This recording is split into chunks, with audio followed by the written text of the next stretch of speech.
Okay, let's talk about online learning.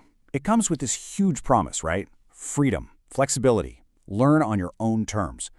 But does it actually lead to success? A really fascinating new study used artificial intelligence to figure this out, and the answers, well, they might just surprise you. Let's dive in. And yeah, this is the million-dollar question, isn't it? We've all seen the ads, learn whenever, wherever.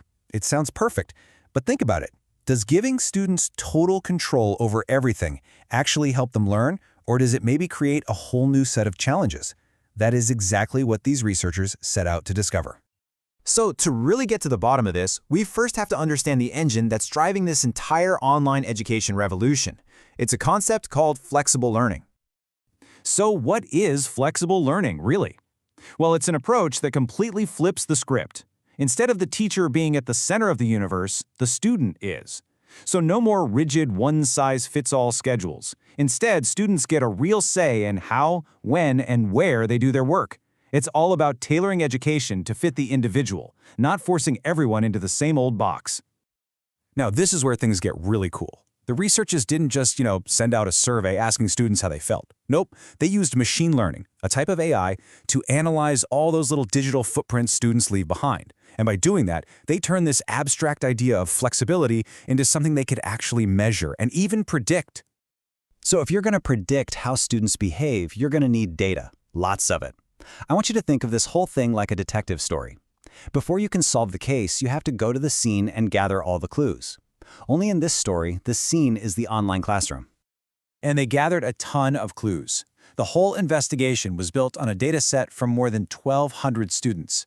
We're talking people from public and private schools, colleges, universities, the whole shebang. So this isn't some small sample size. It's a really deep look into the real-world habits of a huge range of learners. The case file on each student was incredibly detailed. It covered 11 key features. They tracked everything from the basics like education level and age, all the way to financial situation, location, and even what kind of internet connection they were using. Every single data point was just another clue for the AI to analyze. But here's the thing about raw data. It's messy. So before the AI could get to work, the researchers had to prep the evidence. They cleaned it up, removing any errors. Then they encoded the features, which is just a fancy way of saying they turned words like university or 4G into numbers the AI can actually work with. And finally, they scaled everything, just to make sure all the clues were on a level playing field. All right, the clues are gathered. They're all prepped and ready to go. Now it's time to bring in the detectives. And the researchers didn't just use one AI model. They brought in 3 different high-tech detectives to see which one could crack the case. Our first detective is called logistic regression. This one's a classic. Think of it like a very logical, by-the-book detective that tries to find one single clear line to separate students into groups. High flexibility users over here, low flexibility users over there. Simple and direct. Next up, detective number 2, K-nearest neighbors, or KNN. This one works on the idea that you are who you hang out with. To figure out a student's profile, it looks at the profiles of the students most similar to them, their so-called neighbors, and makes a prediction based on what that group is like. And finally, we have the random forest. Now this is the master detective of the group.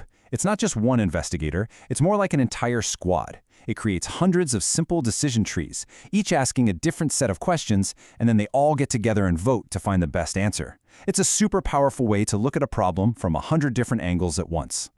So, 3 different AI detectives, 1 big case to solve. Which one was the most accurate? Which one could best predict how students actually use flexibility in their online learning? Let's check out the results. And here we go. Logistic regression came in at 65% accuracy. Not bad. K-nearest neighbors did better, at 78%. But the clear winner, by a pretty big margin, was the random forest algorithm. That's right, the random forest model was able to predict a student's level of flexibility, whether they were high, moderate, or low users, with a stunning 85% accuracy. That is a huge amount of predictive power, and it unlocks some absolutely incredible insights. So, what did this master detective find? It painted a crystal clear picture of the modern online learner. It turns out, the vast majority of students fall into a moderate flexibility group. And the most common profile is an urban, middle-class student who is studying on their smartphone over a 4G connection. An 85% prediction rate is seriously impressive, but what does it actually mean for students and teachers in the real world? This is where we get to why this all matters so much. At its heart, flexible learning is about empowering students. As the research points out, it helps make them responsible for their own education. It shifts the burden, the onus of learning from the teacher to the student, and that can lead to way deeper commitment and engagement. And that's exactly why an AI model like this is such a game changer. Think about that typical student on a smartphone. Now, institutions can use these insights to design mobile-first courses, right? They can identify students whose 4G connection might be a barrier, and they can even connect them with other students who have similar learning habits. This is about designing better online classrooms from the ground up. And this really is the key takeaway from this whole thing. It is not enough to just offer flexibility. We have to understand exactly how students are using it or maybe not using it. That understanding, powered by data and AI, is what's going to truly unlock the potential of online education for every single person. Which leaves us with one final, pretty big question. If AI just keeps getting better and better at optimizing learning for each student, what does that mean for the future role of the human teacher? It's a fascinating thought to end on.